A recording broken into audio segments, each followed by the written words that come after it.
বিশ্বনবীর কণ্ঠের সাথে পৃথিবীর কারো কণ্ঠের কোনো তুলনা হতে পারে না। সবচেয়ে সুন্দর কণ্ঠ ছিল দাউদ আলাইহিস সালামের। ওনার কণ্ঠের তেলাওয়াত শোনার জন্য আকাবা উপসাগরের তীরে বসে যখন উনি জাবুর কিতাব তেলাওয়াত করতেন, আমাদের কোরআনে 114টা সূরা আছে, ওনার জাবুর কিতাবে 150টা ছড়া ছিল। কি ছিল? ইসলামী ছড়া গান। এই ছড়া নাশিদ গুলো তিনি পড়তেন। এগুলো শোনার জন্য সাগরের মাছগুলো সাগর ছেড়ে দিয়ে কিনারায় চলে আসতো। সুবহানাল্লাহ। বাড়িতে যে বলেন সুবহানাল্লাহ বলতে নিষেধ নাই তো না? এটা বলা যাবে। চিল্লায় পড়েন সুবহানাল্লাহ। আকাশের পাখি নিচে নেমে যেত, জঙ্গল ছেড়ে দিয়ে প্রাণীগুলো ওনার কাছে চলে আসতে, পড়েন আল্লাহু আকবার। কিন্তু ওনার কণ্ঠ কি বিশ্বনবীর কণ্ঠের চাইতে বেশি সুন্দর? বিশ্বনবীর সাথে কোনো কম্প্যারিজন চলে না। No comparison with our beloved prophet, the last messenger Muhammad sallallahu is out above of any kind of comparison. সব ধরনের তুলনার ঊর্ধ্বে তিনি, whether it's the power, fitness, personality, status, আপনি যেটাই বলেন না কেন, শক্তি, সৌন্দর্য, মর্যাদা, যে কোনো দিক থেকে বিশ্বনবী গোটা বিশ্বের সব মানুষ তো দূরের কথা, নবীদেরও সেরা। চিল্লায় বলেন ঠিক কিনা? তো দাউদ আলাইহিস সালামের কণ্ঠ বড় সুন্দর ছিল, কিন্তু বিশ্বনবীর কণ্ঠ তার চাইতে বেশি সুন্দর ছিল। তিনি যখন রাত্রিবেলা কোরআন তেলাওয়াত করতেন, মক্কার সব কাফিরদের নেতারা, মক্কা একটা পার্লামেন্ট বসতো প্রতিদিন। এই পার্লামেন্টের প্রধানমন্ত্রী হচ্ছে আবু জাহাল। মক্কার পার্লামেন্টের প্রাইম মিনিস্টার কে? কথা বলেন। আর ক্যাবিনেট মেম্বারদের মধ্যে ছিল উতবা, শাইবা, ওয়ালিদ ইবনে মুগীরা, আবু সুফিয়ান। এরা ছিল ক্যাবিনেট মিনিস্টার। তো তারা সবাইকে নিষেধ করত, মুহাম্মাদের কণ্ঠের কোরআন তেলাওয়াত শুনতে কেউ যেতে পারবে না, কারণ যারাই কোরআন শুনতে যায় সব মুহাম্মাদের মুরিদ হয়ে যায়। সুবহানাল্লাহ কইবেন না? হজের সময়ে লক্ষ লক্ষ মানুষ গোটা বিশ্ব থেকে হজ করার জন্য আসতো। মক্কা শহরে ঢোকার কয়েকটা গেট ছিল।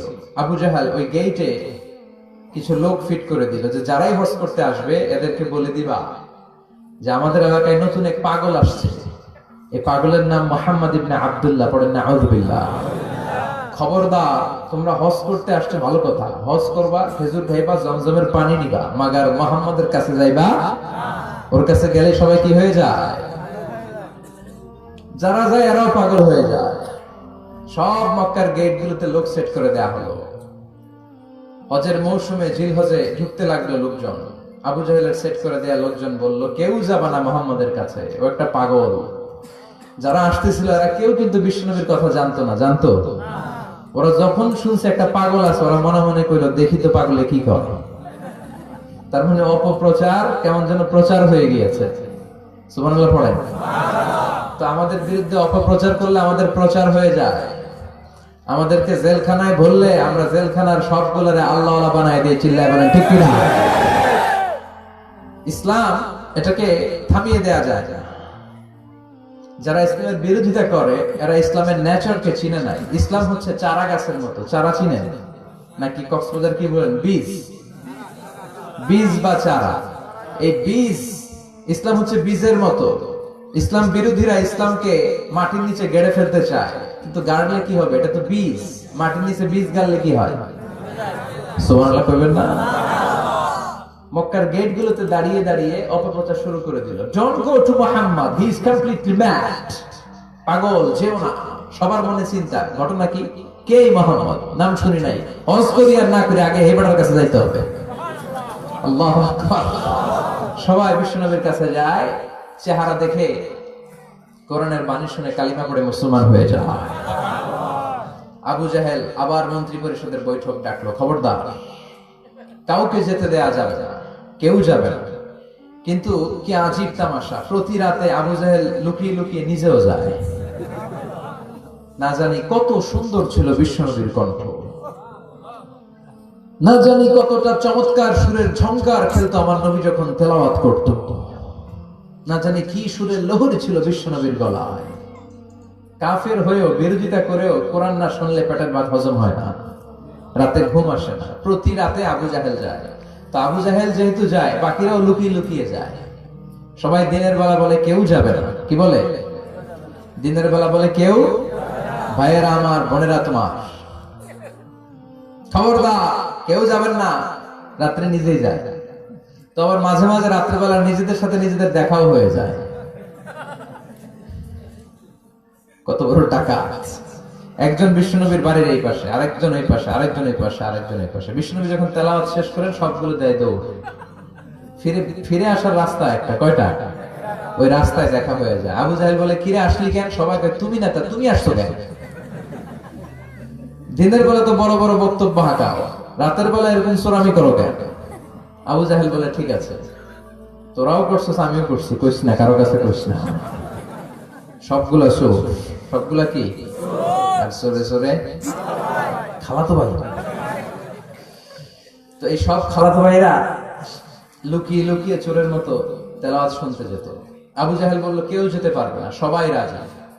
এরপরের দিন আবু জাহেল বলল, আজ থেকে কেউ যদি যাস, তোদের সম্পত্তি সব সিজ করা হবে, আর মাথার চুল কামিয়ে আলকাতরা মেখে মক্কার বাজারে ঘুরানো হবে। সবাই বলে, আমরা রাজি। আবু জাহেল বলে, তাহলে সাইন কর। সবাইকে আগে আমনে করেন। Abu Jahel as a chairman, he gave the signature. সে ওই বন্ডে সিগনেচার দিল যে যদি যাওয়া হয়, আমাদের সম্পদ রাষ্ট্রীয়ভাবে সিজ করা হবে, মাথার চুল কামিয়ে আলকাতরা মেখে মক্কার বাজারে ঘুরানো হবে। তো সবাই স্বাক্ষর করলো। দিন গড়িয়ে রাত আসলো। আবু জাহেল বিছানায় এপাশ ওপাশ করে, টসিং এন্ড টার্নিং, ঘুম আসছে না। আবু জাহেল মনে মনে ভাবে, আজকে যেই ভাষণ দিছি সকালে, আজকে কেউ যাবে না, আমি 100% নিশ্চিত, আমি একটু যাই।